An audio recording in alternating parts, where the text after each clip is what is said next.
What's going on, people? We are Tottenham TV here, and the Premier League is back. It feels like a long time, feels like eternity, but looking forward to this weekend. Back in the action, back in the swing of things. I can't wait. Tough game though, really tough game. No away, Goodison Park. Yeah. It's obviously Everton away, Saturday 3 o'clock. Interesting but useless fact: out of our last 114 games in the Premier League, 26 have been Saturday 3 o'clock. Oh really? Yeah. It's a bit strange, that one, because I thought Everton Spurs would be a good one for live TV. Yeah, our record at Goodison Park is not good. No. We Mainly have draws. Yeah, I think in the last 10 visits we've drawn 5, we've lost 3, and we've only won 2. So I think that in the last time we won there, it was the last day of the season. I think in the 14-15 season, Harry Kane scored the winner. We've drawn there the last 2 times. Yeah, we haven't lost. The last time we lost was that game with it was 2-1, when they scored 2 last-minute goals. We 1-0 up. I remember that game. Dempsey scored for us. Anyway, it's going to be a really tough game this weekend. Obviously, Everton will their new signings. Yeah, well, they consider themselves as like 3 years behind Spurs, being like the kind of new Spurs, with the way we sold Bale and bought the Beatles. Well, the Magnificent Seven. And they sold Lukaku and bought like what, 7, 8, 9 even new players. And they were expecting to get money from Barkley, but that didn't really come out. No, they wanted 50 million at the beginning. Exactly. That's probably why they've signed quite a few good players, but it could be there's a lot of comparisons with when Spurs spend that money in terms of the quality of the players they bought. Yeah. Like individually, the players who Spurs bought were quite good, but they just couldn't gel as a team for that season. And who knows? It remains to be seen how Everton are going to fare. Well, always when you bring in so many players, it's going to take your team quite a long time to gel, and the fixture list hasn't actually been kind to them because they've had a really hard start. Really hard start. The last 2 games they played were Chelsea and City. They've got Rooney back from United on a free. He's after his little drink driving. He's going to be playing this weekend. That's what Koeman says. He said he's disappointed with the drink driving, but he'll be in the squad. So maybe he'll be a bit. We'll see. Definitely, if he scores, he's going to do a little celebration, mocking it. Well, the last time he scored against us, there was a whole thing. He got boxed or something. Who that was with? It was one of the players that came through the academy. That's not there anymore. Oh, was it Phil Bardsley? I think it was Phil Bardsley. I can't remember who. I think it was Phil Bardsley. Phil Bardsley, I think it might have been him. Then he got knocked out, and he did the celebration. That was the last time he scored. Yeah. So, but I think his recent record against us is... No, he scored the last game at White Hart Lane. Oh, you're right, he did. Yeah, everyone forgets about that goal. He did score the last ever goal at White Hart Lane, Wayne Rooney. That's right. So, he's going to be one to watch. I guess he'll probably start up front. Obviously, they got Sandro from Barcelona, who we were strongly linked with. Yeah. But it's a good deal. $5.5 million for a player who got 14 goals last season in La Liga. From what kind of wing forward, kind of striker position. Was he at last season? Malaga. He was at Malaga last season. So he had a good season. He'll be one to watch. And obviously, the player they spent the most money on, former Spurs player, they spent $45 million on Gylfi Sigurdsson. Good player. Yeah, he used to play for us. We got a nice little $5 million out of that deal. Yeah, exactly. By the sell-on clause, that was pretty good. But Daniel Levy special. He never without clause. Never without clause. So obviously we know a lot about him. He's going to be one to watch. He's obviously deadly from set pieces, long shots, and you can't give him pace. His first goal for Everton says it all. Yeah, in that Europa League game. That was a crazy goal, like a volley from like 50 yards or near the halfway line. On that one, he was stretching for his own. He was like slipping, and it was unbelievable. I don't know how he did that. So he's going to be one to watch. They've been setting up this season with a 5-3-2 or 3-4-3, however you say it. 3 at the back, basically, kind of matching what the common trend is with most Premier League teams are playing 3 at the back. Are they missing the kind of speed that they used to have with Baines and Coleman? Yeah, Baines is not what he used to be. Unfortunately, he's still good. He's still a good left back, but he's not like he struggles to get up and down the pitch a lot. He's still got that delivery, obviously, which you don't really lose. They usually play Mason Holgate at right back, but he apparently might have a problem. So they've got Coco Martina, I know, from Southampton. He was Southampton from Koeman. Yeah, so he might come in. And obviously they got another player who we were very strongly linked with, who very nearly joined us, was Schneiderlin in centre mid.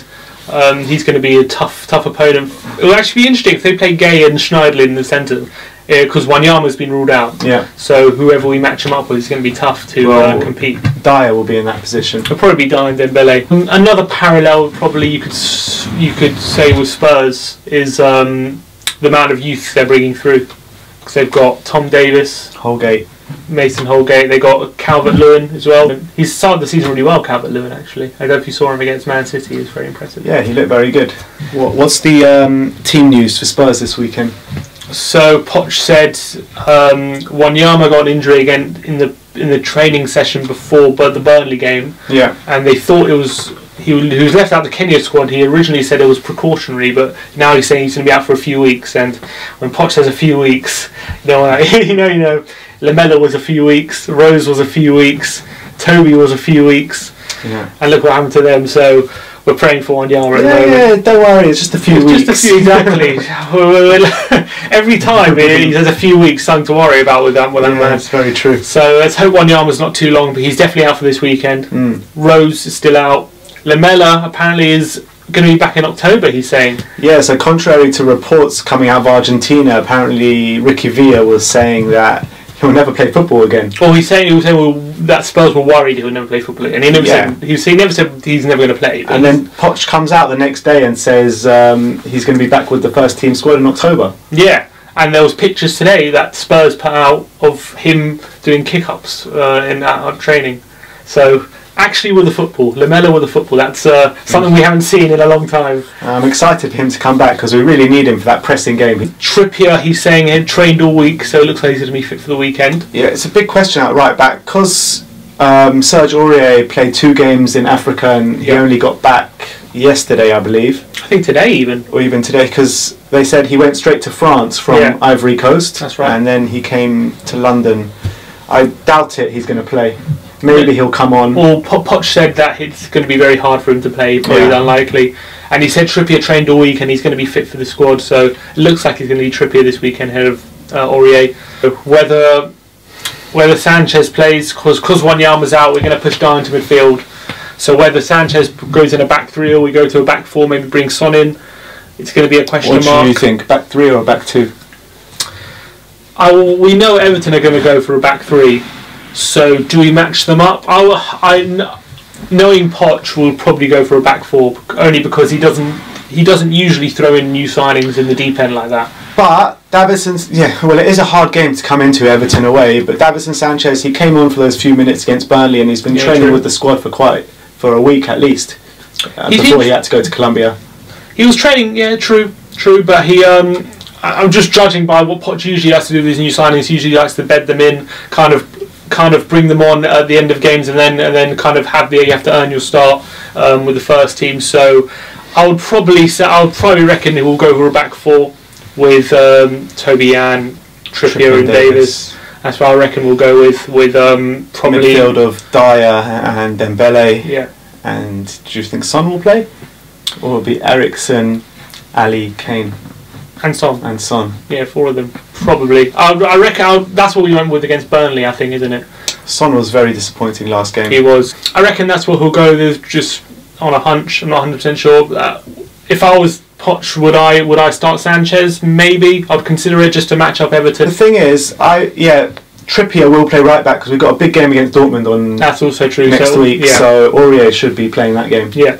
I agree with that, actually. Well, Aurier's got the Champions League experience, and he's very we're going to need that. I can't stress enough how important this Dortmund game is for our group. Mm-hmm. If we can get off to a flyer against Dortmund, then we've got a really good chance of qualifying. Yeah, if we can win that first game, it's very true. It's going to be very important. I would say it's more must not lose, but if we can win that game, that would be massive. Also, one player who's going to be in the squad for the first time is Llorente this weekend. Oh yeah. So he'll be there. He probably won't start. I assume he'll be an impact sub. He won't start, but he'll get a goal with 50 minutes to go. Heard it here first. Are you confident? Going into this weekend, the face says it all. Well, we haven't gone for the best start of the season, and obviously a lot of our players are involved in internationals. So surely the same goes for Everton. We've had an identical start, and surely a lot of their players have been at international as well. Yeah, but they have players like Schneidlin, who wasn't really involved with France. Rooney's retired from England. Sandro, I don't think he doesn't get in the Spain squad. Then they've got Baines, who doesn't get in the England squad anymore. Their squad could actually be relatively fresh compared to ours. However, one thing is in our favour is that we're a settled squad. We're a team who knows what we're doing. We've been together for now 2-3 years under Pochettino, and they have to be bedding in together. So whether that has an effect, it should do really. We should really kind be of at that Poch first season phase. Exactly. Kind of so we should really be ahead of them in our development. So we should be looking for a win here, 3 points. What's your prediction for the game?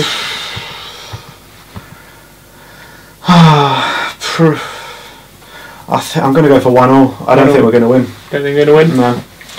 I reckon we'll... I want to say we'll win, but I'm predicting us to win all our games this season. Yeah. Hasn't panned out. I reckon 2-1. Going to scrape it. Llorente with a late winner. And let's hope Aaron Lennon gets the goal for Everton. Oh, Lennon, yeah. It'll be good to see him back on the pitch. Yeah, very good. After everything he's been through. If he comes on, he'll get a very good reception all around the ground. And so he should. And so he should, exactly. We're going up to Everton very early Saturday morning, so watch out for the vlog. Make sure you like, subscribe, all that jazz, and come on, Spurs!